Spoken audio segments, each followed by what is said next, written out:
This podcast is sponsored by nobody. Hey dudes, welcome to Splat from the Past, the only 80s themed horror and sci-fi show where things could get totally radical.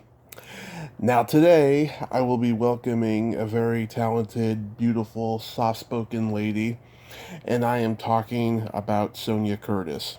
Sonia was put in touch with me by Jill McWhirter, who I had on the show back in October. They worked together on a movie called Nowhere to Run back in the late 80s. And I'm going to have her on the show today. Sonia was also the peasant girl in The Monster Squad. Yes, she's my fourth guest from that movie. She also played Skippy's love interest on Family Ties. She was in She was on Roseanne. She was in the Italian horror movie Black Demons, which is a sequel in name only to the first two Demons movies. And now she's in real estate, and we're going to talk about all that stuff today. And I can't wait. Did a pre-interview with her the other day. She's an absolute sweetheart, and I'm glad I'm going to be talking to her. So yeah, here is my interview with Sonia Curtis. Hello. Good morning, Sonia. Welcome to the show. Good morning, Tommy. Can you hear me okay? Oh, yes, I hear you just fine. Great. How are you? Well, I'm up early talking to a beautiful woman, so I can't complain. Thank you. Absolutely. This is such a great honor. Thank you for taking the time today. Oh, thank you for asking. Absolutely. So, going back in time, I hadn't realized that your father was Howard Curtis, the great stuntman who worked on Butch Cassidy and Sundance Kid, Jaws, The Deer Hunter, so many great movies. You spent a lot of time going to set with him, right? Yes, as a kid, I got to go on the set with him for Heart to Heart, and I met Stephanie Powers and Robert Wagner. Mm-hmm. I got to go to Bermuda with my family when he shot The Deep with Robert Shaw and Nick Nolte and Jacqueline Bisset. Yep. And yeah, it was. I didn't get to go when he was shooting Jaws, but I remember seeing it in the movie theater with him and practically puking after we had spaghetti and meatballs for dinner that night. I'll never forget. I was so traumatized. Wow. Yeah, I just talked to Jeffrey Kramer yesterday, and he was telling me about the reaction to that movie and stuff. Oh my gosh, that movie still scares me today. I was afraid to go in the swimming pool and the bathtub for a long time. It's crazy, this irrational fear. But yeah, so we went, where else did I go on the set with my dad? He just, he was often working on location. When he went to do The Deer Hunter, that was I believe in Thailand. So he was gone for 6 months when we were kids, and we didn't get to go visit him there. Mm-hmm. But, there were a few jobs locally that we got to go. I didn't get to see him when he was doing Bonanza or Gunsmoke. I didn't get to go on the set for those. But yeah, he was one of the best stuntmen. He's in the Stuntman's Hall of Fame. Oh yeah, I mean he was there. Yeah, he was there at the same time as a lot of great other stuntmen like Ted White, who I've interviewed, and Bob Terhune, and the Eppers. I mean, that was the golden age of stuntmen.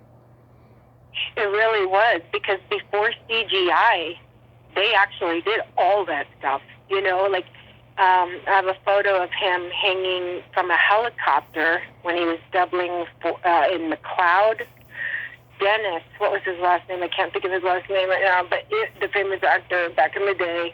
And I have a picture of him hanging or fighting a python in Moonraker. Like, those were real snakes, not CGI. That was he was really hanging from a helicopter, over New York City. Mm-hmm. Excuse me, he did. Dennis, wait, was it McCloud? What was his last name? I can't think of his last name. It just escaped me. But anyways, yeah, he did a lot of great stunts.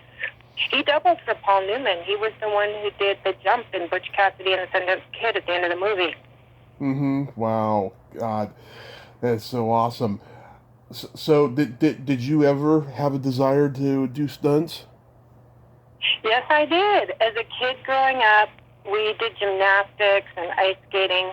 My dad had a huge trampoline set up in our backyard and a large, like a tall chin-up bar. And I used to run around the periphery of the yard on the brick wall, which was only about 4 inches thick. And as a gymnast, I'd run around it. And I had a little bit of the daredevil streak, but I got really badly injured when I was 10. I was spinning on that tall bar, and I flew off and landed on my head. And that stacked my vertebrae pretty good in my neck. Ooh. I was a reverse curve and lots of chronic pain and headaches. And then I still didn't have enough of the daredevil. I still wanted to do it, but then when I was 18, I was rear-ended in a pretty bad car accident, totaled a Volvo, to give you an idea. And so I was really bad whiplash in that, and then had a couple other car accidents, and it just became evident that that was not going to be a good career for me because I was already so banged up. And I was taking dance classes and voice classes and acting and doing theater, and I decided maybe I should focus more on acting than the stunts. Wow, that is insane. Were you a tomboy growing up? I would say so, yes. I was definitely daddy's girl. Like, if whatever dad liked, I liked. So I went fishing with him, and when he would go jogging, I would go jogging with him, and I would say I was more daddy's girl. Love it. Yeah, I've been hanging out with tomboys my whole life. A lot of my friends are girls, so That's awesome. It is, yeah. My dad was ahead of his time because he taught me, when I was young, before he passed when I was young, but he said, be the best at everything you could be the best athlete, go to college, get your degree, and if you still want to be an actress when you're 18, we'll look into getting you an agent then.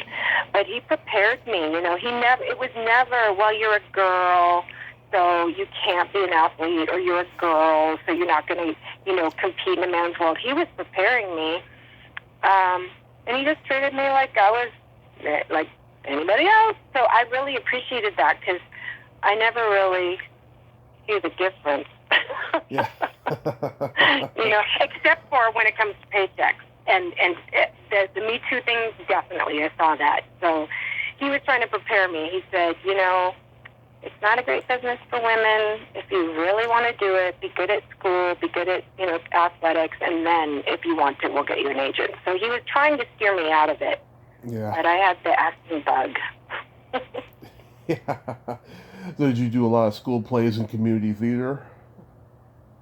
Yeah, my first thing, I auditioned for the musical Bye Bye Birdie. Mm-hmm. And I got it. I got the lead of Kim McAfee, and that was such an experience. And I realized then, there was a kind of a director in me too, because I remember telling my castmates, okay, we got to rehearse now. We got to do this. I was getting a little bit bossy, but mostly just because I was passionate about the process and wanted to be the best we could be, and got some good feedback doing Kim McAfee, and then decided, like my dad said, when you're 18. So as soon as I got out of high school, I started doing some acting workshops and theater and tried to get an agent and a manager, and I did. And it took a little while before I started getting legit auditions and work, but I got them. I started. Yeah, you got on Days of Our Lives. I did. I got on Days of Our Lives and Falcon Crest and Monster Squad, that movie Monster Squad. Those were some of my first gigs. And Hunter, the TV show back in the day. Yeah. Days was fun. That was a good experience. Yeah, everybody I talk to tells me about just how difficult soaps can be because you're memorizing 50 pages a day, and there's no stopping. And if you do stop, you get fired. It just seems like just a demanding format. It really is. I would say next to theater, soap opera is the hardest. And I'd say because one, you have to memorize so much, like you said, and two, to try to make it natural, even though it's so blocked. It's like, okay, you stand here, you walk over here on this line, and then you got to walk to this point on this line, and you have to walk over here on this line because you have to find the camera line and the light for at each spot. And it's like, so they block it really quickly. They're not necessarily blocking it to what would naturally, organically happen in the scene for the actor to actually be motivated to walk over there. It's just a technical thing. You just have to go from here to here.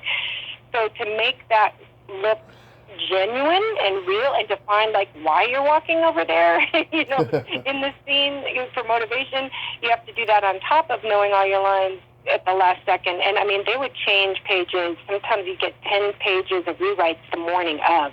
And it was like, you get there at 4 or 5 a.m. Get up at 4, get there at 5 a.m. So I wasn't a morning person, so that was brutal. It was very hard work. People don't realize it. Yeah. Mm-hmm. How does the Monster Squad come to you? That was such a great film. Yeah. Penny, the casting director back in the day, she was a big casting director. She saw me on Days of Our Life and thought I would be right to play the peasant girl. So she contacted my agent, or my agent submitted me, and she said, yeah, bring her in. So I came in, and I remember at the time I had a hairstylist, a hairdresser, who was from Germany.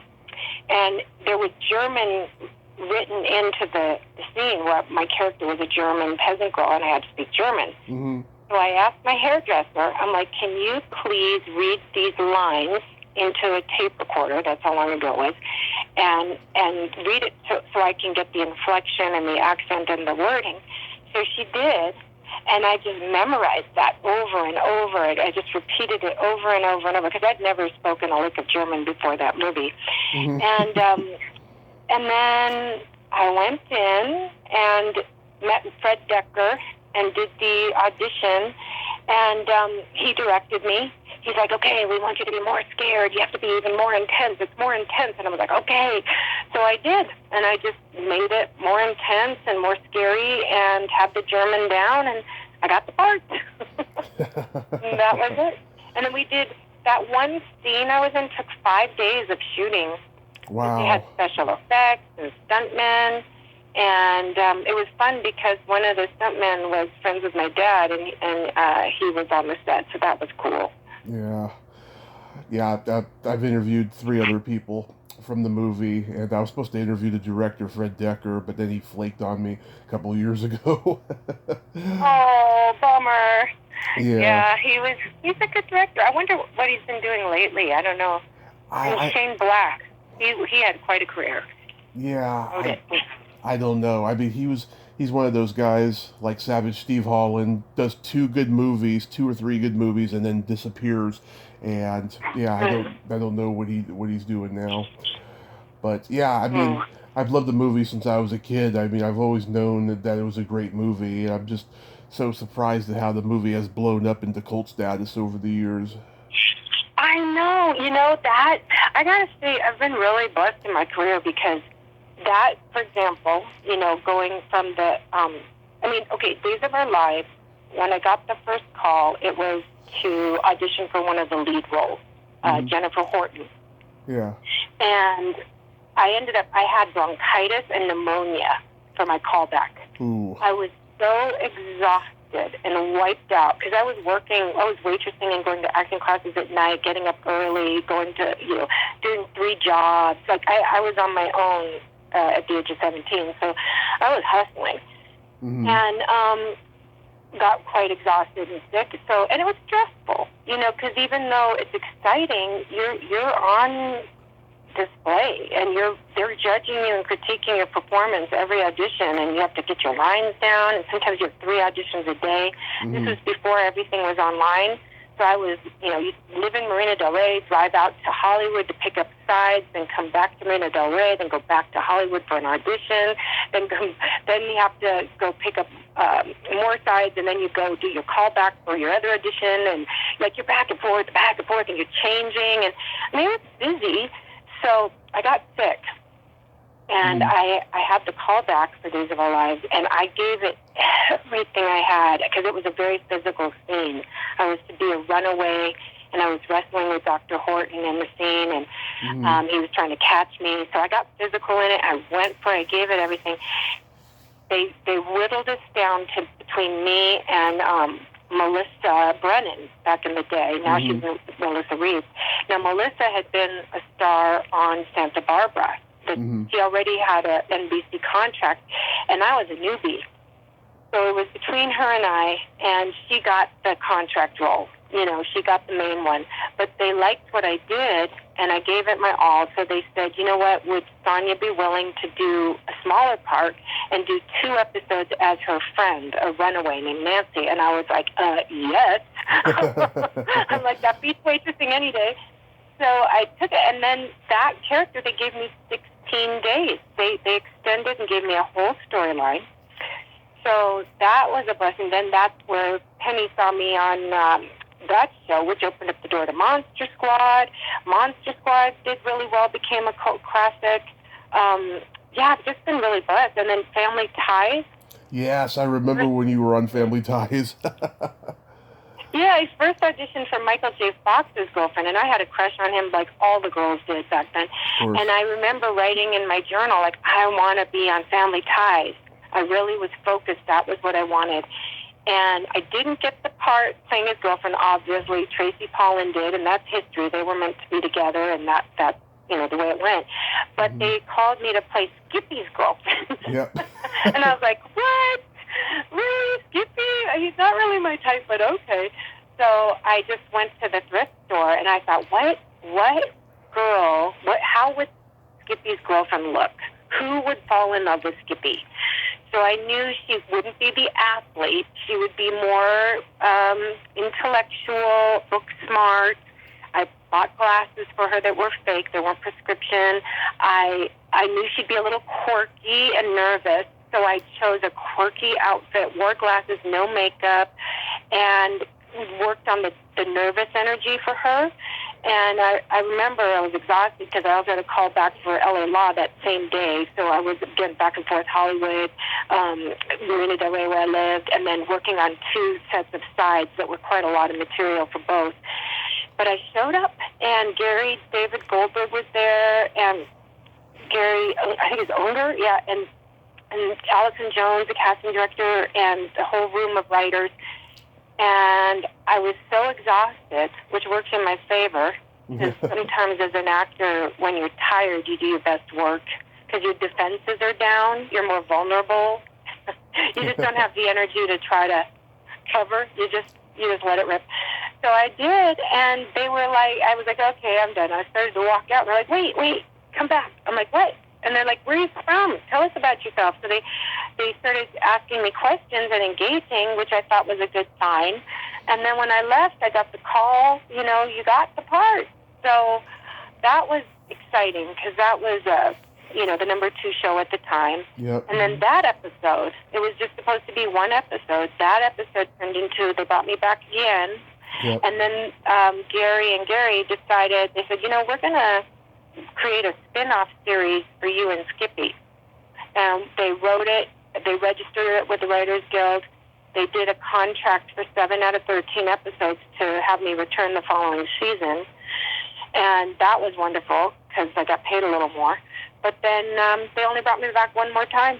And they ended up switching gears and giving Mallory her storyline with Nick as a girlfriend and boyfriend, because she was one of the main characters. So I was bummed, but that's how it played, Yeah.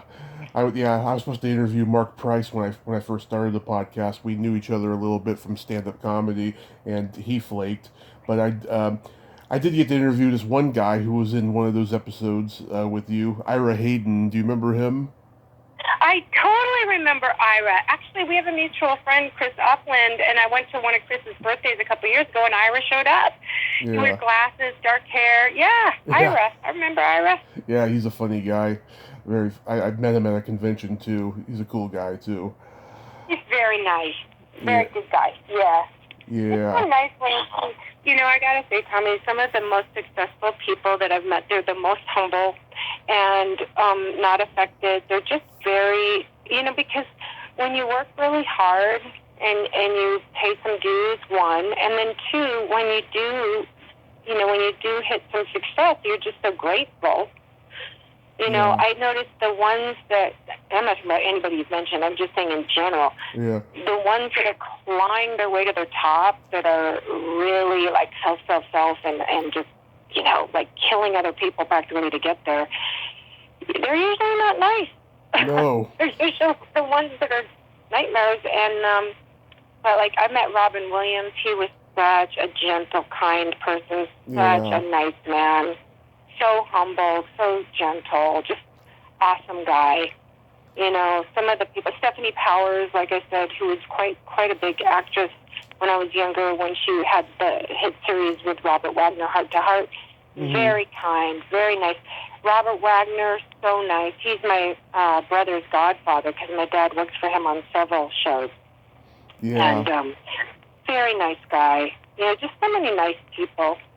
Yeah, I've been very lucky with this podcast. I've interviewed like 99% good people. I've only had maybe 1% of jerks, but mostly good people. And I've talked to legends too, I talked to Ed Asner last summer. Oh, he's another one. Seems like a great guy. And Doris, the one who was on Everybody Loves Raymond. Doris Roberts. She was a doll. Yeah, I met her. I talked to her a bit, and she just said, I said, I'm a fan. I love the show. I love your work. She said, do theater. She goes, just do theater. Oh. My acting teacher, my biggest mentor is Larry Moss. He's just saying, do theater, do theater. Mm-hmm. And a lot of the agents and managers are like, why are you doing theater? This is Hollywood. This is TV and film. You're too big. But they don't understand. It's like, theater is like training for the Olympics. It's like an athlete. You have to work on your voice, your body language, your breathing, your nerves. You have to have your lines done. You have to have your blocking down. You have to have your intention. And you don't get a do-over. Oh, we got a hair in let's do it again. You don't get to do it 20 times. You don't get 20 takes or 10 takes or 3 takes. You get one take. And if you drop a line or someone else does, you have to click on your toes to improvise. You have to, and you're getting instant feedback from the audience. So, it's amazing because you're heightened. You're feeling the energy in the room. You're working off of your other actors, and you get to really go deep with theater because if you rehearse enough and you really develop your character over time, you go deeper and deeper, and I love that. I love film too because you get a little time to prepare, and that's the thing I think people maybe don't understand. Like, people will say, "Oh, do you want to dress up as a character for this party?" I'm like, "Nope." They're like, "Why not?" I'm like, "Because I can't do it halfway. I don't wing it. Like I can't do that. When I do a movie, even if it's a low budget film, I spend months in preparation." Because I'm looking at the character, I'm like, who is this lady? Mm-hmm. What makes her tick? How does she think? Where was she raised? Does she have an accent? Who were her parents? Does she still have parents? Does she have children? What motivates her in life? And then I look at how does she walk? How does she talk? Everything. I mean, I try to really build a character that's based on what the script is telling me. Do the detective work. Look at what the people say about the character to give me clues. Look at what she says out of her own mouth. Look at the location where she is. And, I love doing that because it's like being a detective. But what people don't understand is how much time and focus I put into it. And, then hopefully it doesn't look like you did all that work. Hopefully you just go, oh, she's just playing this lady. But they don't know what went in. Yeah. I know the audiences, they have a very different perception of things than the people who are actually making the product. I have found, especially the fans, and when I'm a big fan of horror and stuff, and when I see like fans posting stuff, they just act like everything was okay during the filming of that movie, and it wasn't. Oh my God, the stories I've heard. They Oh they yeah, don't I had know. a horrible experience in Brazil on Black Demons. I almost died. I had major food poisoning, Yeah, and oh my gosh, getting off the airplane, I was wearing a sweatsuit and a red straw hat just for a long flight. And I get off the plane, and a couple other actors arrived too, and the director was just so mean. He was like, "Take off that hat." That was his first words: "Take off that hat." I yeah. was like, "Oh boy, we're in for a month of fun here." The- And it was. there were, oh my God, there were two Italian horror movies before it called Demons or Demoni, and Black Demons was marketed as kind of a name only sequel, but it wasn't. You know, Yes, I've heard that. Yes. So yeah. people were disappointed. And, I I always say this with acting. I'm like, it starts with a really good script. You also need good actors you're working with, and you need a good director, and good lighting, and good camera work, good everything, right? yeah. Good set design. If the script is cheesy, good luck as an actor making it work. Because, like, there was one line that they translated directly from Italian to English, and the phrase was, "You really get up my nose." I guess that's like something we say in Italy. But they translated that to English, so my line was, "Kevin, you really get up my nose." I'm like, okay, that's that's kind of cheesy. It sounds really cheesy, but you got to do what you got to do. That was the line that I was given. That was my job. Yeah. So, yeah, I it's watch. interesting. And then other things, just like Family Ties or Monster Squad, you also, Yeah. you're the face that if you look good, it's because you had a lot of help. If you look bad, it's because you had a lot of help. Yeah. I actually watched Black Demons for the first time last night. Oh, really? Yeah. You were great in it, but the movie overall was terrible. I love Mm-hmm. the first Demons. I actually mentioned it in my book I'm writing right now. Oh, wow. I haven't seen it in so long. It's funny, I'm not really a horror girl. I like true stories, historical, period pieces. Like my favorite show recently was Outlander. Oh, God, I love that show. Oh, wish Yeah. I could have been on that. I could learn a Scottish accent. But yeah, those are like my favorite. But like, I get it. A lot of people love horror films. That's their thing. So I'm just grateful for work. Mm-hmm. You got to work with Jill on Nowhere to Run. I did, and that was awesome. Jill and I think we first met on the set of Nowhere to Run. And again, I auditioned for the lead. She got the lead. Carl Franklin, excellent director. When I came in, he's like, "Wow, I think you're going to be really right for Charlene." Charlene was a little more sultry, and Jill's character was more wholesome, squeaky clean. Mm-hmm. So he gave her that part and me the sultry girl. And then I auditioned for a play at the Odyssey Theater in LA called Spring Awakening. Mm-hmm. And when I showed up, Jill was also auditioning, and then we both booked that play. So we were like, wait a minute, we're both booking the play, and we both booked the same movie. So we ended up becoming friends, and we're still friends to this day. And when for years she was hosting Thanksgiving dinner at her house, and I would go up there and see and hang out with her and her husband and a bunch of our mutual friends. And her hubby's awesome. I think you interviewed him too, right, Jeff? I talked to Jeff. He's the Yeah. writer. Yeah. Yeah, he's great. He's great. And Jill and I were writing projects together too. In the mid-2000s, about 15 years ago, we started writing together, and we really tried to get some projects off the ground. We wrote some sitcoms and some dramas, full-length dramas, but we just couldn't get anything produced yet.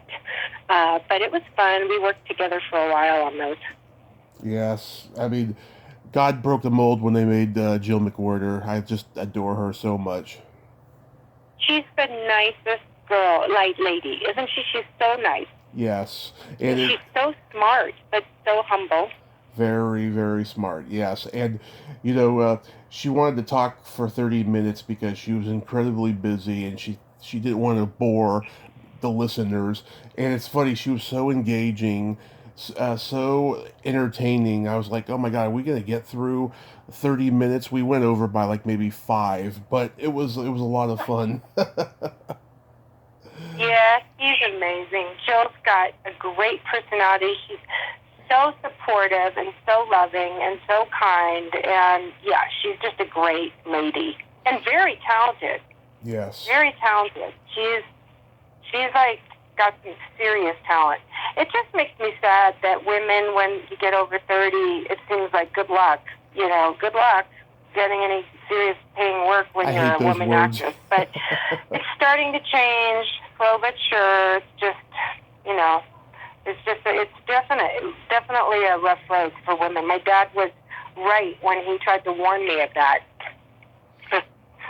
Mm-hmm. Yeah. Did you get to work with David Carradine on Nowhere to Run? I worked on the same film with him, but we were not working the same days. So, yeah, we missed each other. I think I met him. I can't remember. Maybe he was at the rap party. I think I met him at the rap party. I met Jason Priestley. Yeah. Jason came to my 24th birthday out at Gladstone's. I remember after that. That was fun. But, yeah, I didn't really get to know David Carradine, a legend. Mm-hmm. I talked to his daughter a couple of years ago. She's just like him, very eccentric and unique. Oh, wow. The apple didn't fall far from the tree. No, not at all. How was the Roseanne experience? Loved it. The director was amazing. John, Roseanne, and John Goodman were very nice to me. John Goodman called me Sony, Mm-hmm. and Roseanne was just very nice to me. Like, I remember walking, to and from the set, and I would pass by her dressing room sometimes. Once her door was open, and she was just like, "Hey," I'm like, "Hi, how are you?" She's like, "Good, how are you?" She was very nice. And it was John Pasquale was the director, just very good director, like super nice. I remember being amped up a little bit in the scene and kind of, going up and down on my toes. And he was like, "Okay, just try to like stay a little bit more grounded." And I'm like, "Okay." But he was great. It was great. Good writing. I would have loved to have done more. Again, blessed though, they brought me back for another episode. I got so blessed. Like, I would get cast for one episode. Days of Our Lives turned into 16. Falcon Crest went from 1 to 2. Roseanne went from 1 to 2. Family Ties went from 1 to 7 out of 13, and then a possible spin-off series. So I got really lucky. Yeah. Wow. And then Terminal Bliss. Was that a good experience or bad? It was a little more dark, that script. Jordan Allen, really young, first-time director, super nice guy. I still am friends with him. We don't talk as often, but we're still friends. Such a nice guy, came from New Jersey, wrote this script. I think it was mostly autobiographical. Mm-hmm. And I remember auditioning, and I guess I was in line. I was second in line for Kirsten. I wasn't their first pick, but I heard later that the girl broke her leg or something. So then I was up. But Jordan was great. He was so nice to me, and I got to work with Luke Perry on that. Luke was the nicest guy. I had some stitches on the back of my leg, and while I was there, it was time for them to be removed. So Luke's like, "I could take them out." And I'm like, "Really?"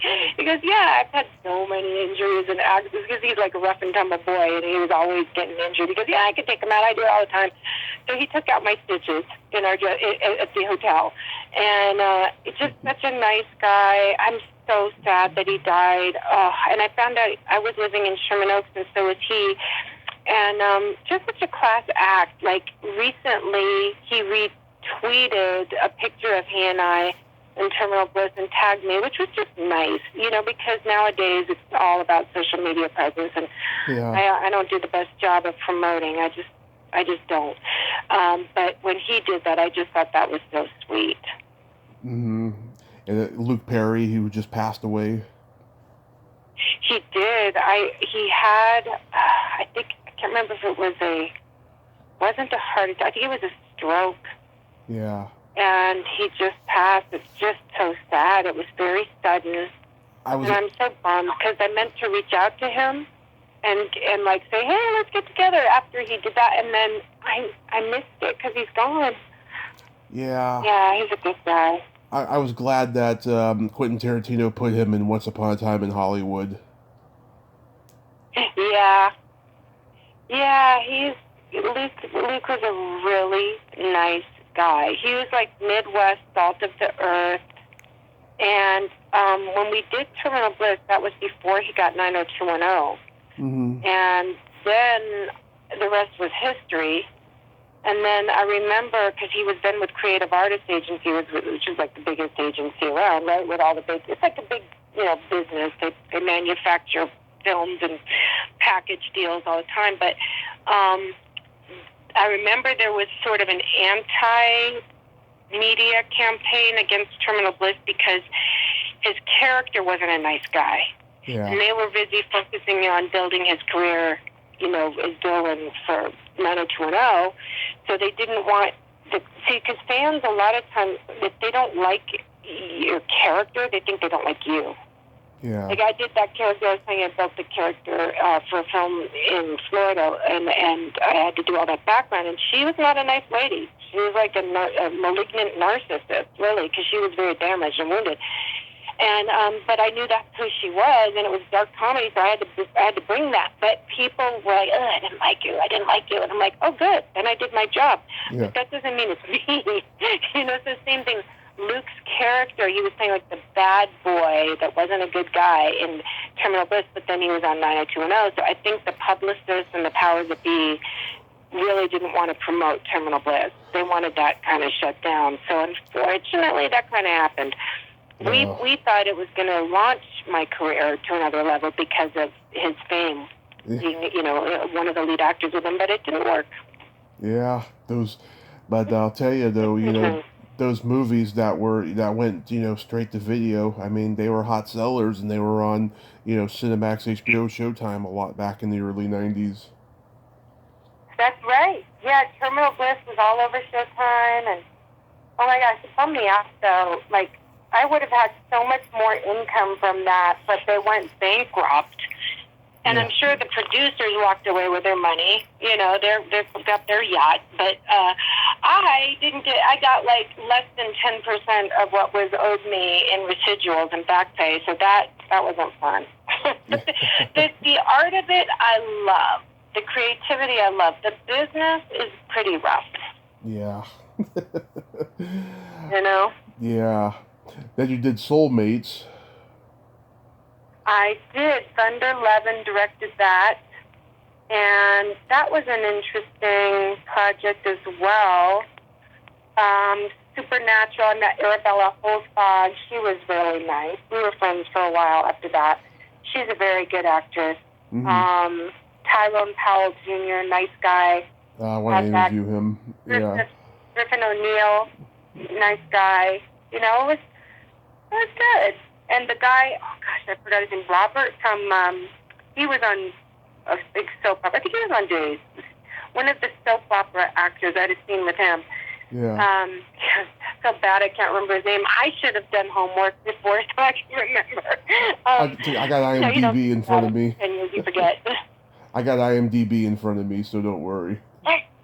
Oh, thank you. Yeah, that was a fun movie. It's a low-budget horror film. We shot it over near Hancock Park area. Yeah. Paul Bartel plays the boring professor.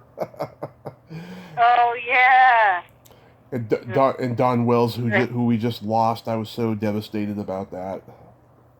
Oh, she was so nice. nice. Yes, she was Mariana Gilkins Island. I remember we had to share a trailer for the day. They were like, can you share your room with Don Mills? I'm like, sure. So Don and I were sharing our room, our in the honey wagon, the little trailer. She was very nice. I didn't even realize what an honor that I got to share my room with her, you know? Yeah. Seriously, like, she is some serious history. I loved Gilligan's Island. Yeah, I know her publicist very well. I wish I had asked him to interview her, and I just feel really bad that I didn't get to, but... Oh, yeah. Oh, by the way, the guy's name was Tristan Rogers. That was the one that I was talking about, who played Richard Wayborn. I was going to mention him, Tristan Rogers. Yeah. Yeah. So did it get to a point where rules started drying up and that's when you decided to go back to school? Yeah, what happened was, it was right around Soulmates and after Black Demons in the early 90s, where my agent that I was getting all my auditions with and knew me well, he told me, he's like, you know what, I'm leaving this agency, I'm going to a bigger agency. So I went to the bigger agency. I ended up going there. My managers at the time also wanted me to go there. So I went to this other agency, which was probably in hindsight a mistake. Then they were expecting at the bigger agency for Terminal Bliss to get out in more than 400 theaters nationwide and to be a hit because of Luke Perry. But because of the anti-campaign, that was shut down. So they didn't, I kind of got shelved there, like they didn't push for me as much. And then that agent that I came with said, hey, I'm leaving the agency. I don't know where I'm going, but no one else is really for you here. Why don't you go to another boutique agency? Well, I had been with these people for 9 years, and I'm kind of loyal, so I hadn't developed other relationships with other agents because I was loyal. So I didn't even know where to begin. I did go to a couple of good boutique agencies, but they already had women in my category, so they didn't need me there. Yeah. And then the managers I was with, I had a great team, Stonewall Management Group with Mark Ezrello. They ended up disbanding and going into producing. So all of a sudden, I had no representation. And I thought, wow, I guess I'm taking a break. And I actually needed the break because, again, the auditioning was stressful. You know, the work is fun, but the jumping through hoops to get the part was stressful. So I just ended up doing theater, and I got a day job. I was working in a doctor's office to pay the bills. And I just did theater at night and on the weekends for a while. And then I guess it just kind of started coming back around. I realized that I really loved acting, and that it wasn't that I just liked it as a career to make some money, but I really loved it. So I just kept doing it, and then from there got asked to be in some short films, and then started writing and directing and producing some short films, and started writing or producing some theater, and then decided to relaunch my acting career. I got back into it more fully in 2005. And and I got some more work, and then it's like pushing a boulder up a hill, though. I was just getting momentum, and then in 2010 or 2011, my husband left in a day with no notice and cleared the account. Wow. So I kind of was forced back into anything else I could do to make a living, and that brought me back to real estate. I got into real estate. Now that's what I'm focused on. Wow, that is fucked up, but in the same sense, he did you a favor. You know? Yeah, that's what people say. I mean, it was really hard. I wouldn't have wished it on anyone. Yeah. But, there's something to be said for being completely self-supporting, like earning your own income, because he made a very good income. He worked in Hollywood on the backside in production. And, he had steady work all the time on major hit TV shows. So he he kind of had the nut covered every month, and he was like, you don't have to work if you don't want to. And so I just was like, great, now I'm going to go back to hustle and work on my creative stuff and do the acting classes. I was studying with Larry Moss again, working on writing with Jill, trying to produce things, directing things. I started coaching actors also in 98 and 99, 2000, 2001, and coaching and teaching acting. Some of the actors said, we want you to direct our project, so I ended up directing stuff. And, just staying in the creative genres, but making a living and creating weren't always correlating. So real estate works for me because it's, self-employed, and you still get to be creative with marketing. It's negotiation, people skills. You have to really listen to people and discern like what they want and pay attention and try to give them what they want. And I like it, and I can make a living at it.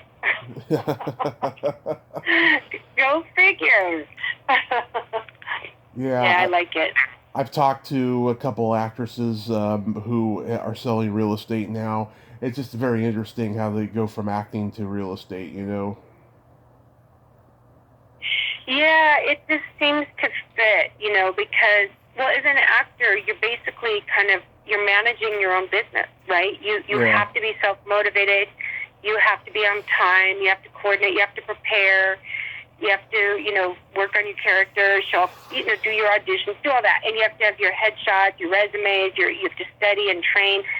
And I think with real estate, there's a lot of crossover. If you're self-motivated and you're organized and you're good at running a business, you just have to really learn about real estate, which is a whole different animal. And it took a while to learn. But the more I learn, it's just like anything, the more confident you get, I think the better you are, or at least you exude confidence, and then people trust you more. Right. And I do like helping people because buying a home is very intimate. You're dealing with their finances. Often they're going through a divorce, or they're just getting married, or they're, downsizing or upsizing because of life changes. So, and it's a very stressful thing. So to be there for people, to it's like counseling too, Yeah. And then too, what you're doing, you save them money. You can help them. You negotiate to protect them, and you can, even though you're getting a commission, often the money that people make on the sale or save on the purchase is way offset by that commission. Like, the commission is paid for more than by if a realtor knows what they're doing. So it's good. It's good to help people. I like it. It is. More people need to help people in this day and age, in this difficult time we're in. For sure. Yes. Absolutely. So, what about you? How did you get into this podcast? Has anybody asked you? Well, I had a car crash 6 years ago, and I was in a coma for 30 days, and I decided that I needed to pursue show business because life was too short, and I started this podcast, and it's just been an amazing journey for me, and 1,148 people, and the number gets higher and higher every day. I've just been so lucky, I have the advantage of living up here in the countryside where there's nothing to do, and I just get to do this all day and stuff. I need to focus on my health, though, of course, because I've gained a lot of weight the last few years, and that's not good. But other than that, yeah, it's just been an amazing thing for me, and there's so much more I want to do. I just hope I can do it, if this pandemic can be under control. Yeah, I agree. We gotta get that under control. And then, walking. Walking is a great way to help with the weight, and it's not too hard on all your joints and stuff. If you just start walking and go slow and build up, that can help. I hope you get better and soon. And that's some serious stuff you went through. I've heard that stories like that a few times from people that almost died, and just really reprioritize, like, okay, if I were going to die tomorrow, what would I be happy with what I did with my life? And if not, what would I change? And, it really reprioritizes things. So I think that's wonderful. Yeah, it's been just amazing, and like I said, I'm writing that book and stuff, and I can't wait to get all that done. I just started, end of December, early January, and yeah, it's just been amazing. So What's the name of the book? Do you know yet? I do know. It's going to be called The Cult That Saved My Life, meaning cult movies. Oh, wow. Interesting.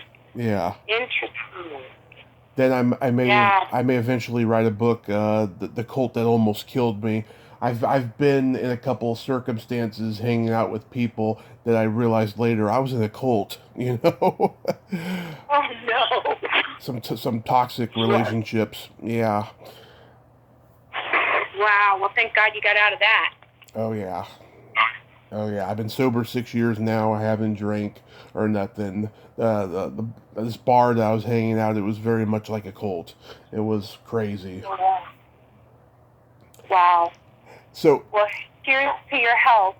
Oh, thank you. Thank you. So there's this secret silly game that I like to engage my guests in. It's a series of silly slumber party questions. And okay. How this works is I ask the question, you answer it, and then you ask me the exact same question, I answer it, and you can comment on answers. There's no win or lose, just pure fun. Okay. Okay. Sonia, are you ticklish? Yes, I am. Tommy, are you ticklish? Very ticklish, yes. I've been known to hit people in the groin.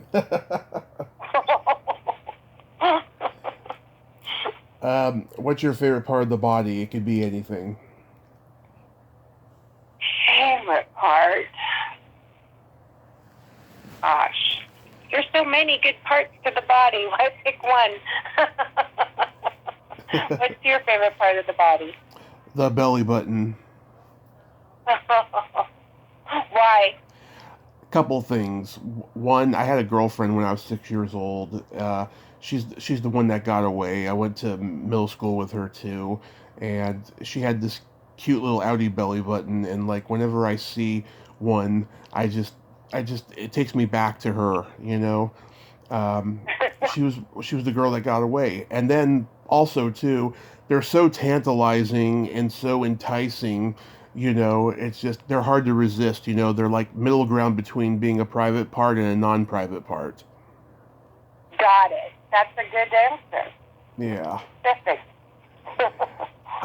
What color are your toenails painted? Right now, there's not. I just took off the polish. I just moved, and I was like, oh my gosh, I'm so tired, but I can't. I had red in toenails, but they're starting to chip. I said, that's it. I'm just taking it off. I'm going to let my toenails breathe, and then I'll put more on. They're nude. Are your toenails painted? They are also nude. I call it au naturel. Okay. What would you say is your best personality trait? Honest or loyal? I would say those kind of go hand in hand. What is your best personality trait? I agree with you. I have empathy, but I also have no filter. Oh, yeah. That's funny. Yep, I get it. I get it. And then my favorite question, is there a stinky smell that just makes you gag?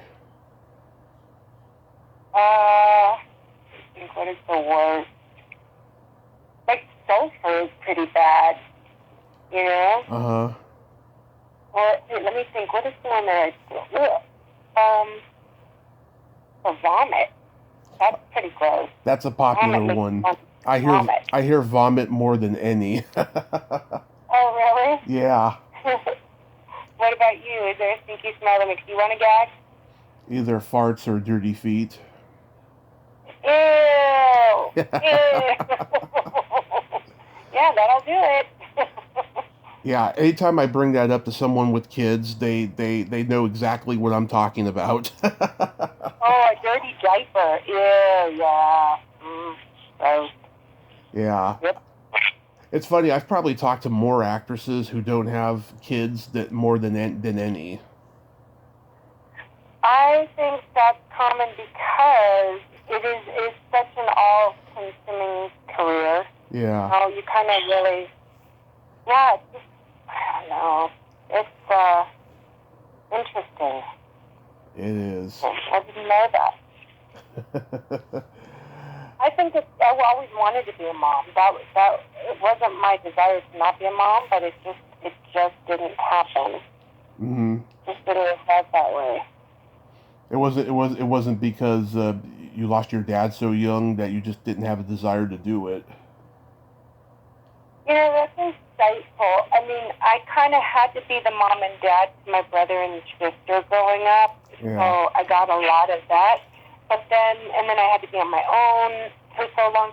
I always intended on being a mom, but I also wanted a career. And I Yeah. remember when people were asking me when I was younger, don't you want to be a mom? I go, yes, but I also want a career. And then it was just by the time I got married later, and Hmm. then for whatever reason, and then my ex worked, 80 hours a week. It just didn't happen. And then I started getting a little older, and then infertility happened. It just was like one thing after another. I was engaged a few times to be married, dodged a couple bullets, then married my husband, which I think was the right one, but he just changed. Yeah. And then, just his timing, and then it's his age, I guess. Yeah. I have days where I want to have kids, and then days where I don't. I want to be successful in things. Before I can contribute. And plus I don't want to repeat mistakes that my parents made. I don't want to do a lot of things.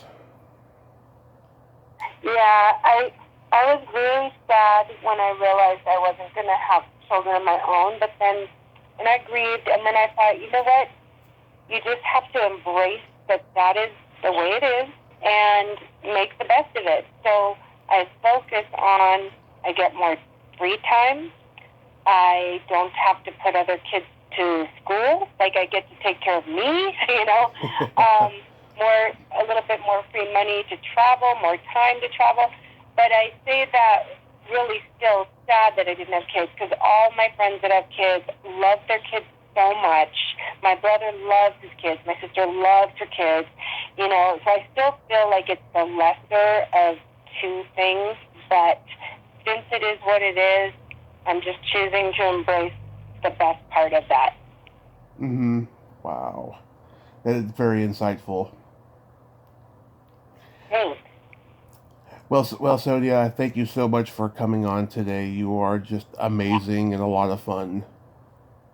Thank you, and thanks for being so persistent. You caught me in the middle of a move, so it was a little dicey there, but you were great persistent. So thanks for persevering, and it was an honor. Thanks for asking. Oh, absolutely. And you have yourself a great rest of your day, and don't work too hard. Okay, thank you. You too, and go on some walks. Go get some exercise. Yes, I will. I promise. All right, good. All right, Tommy, thank you. My pleasure. Bye-bye. Bye-bye. Well, there you have it. Sonia Curtis. Ain't she a sweetheart? Ugh, what a wonderful lady. And I enjoyed talking to her. Well, until next time, this is Tommy Throwback Kovac saying there's no shame in living in the past because the present sucks. Later, dudes.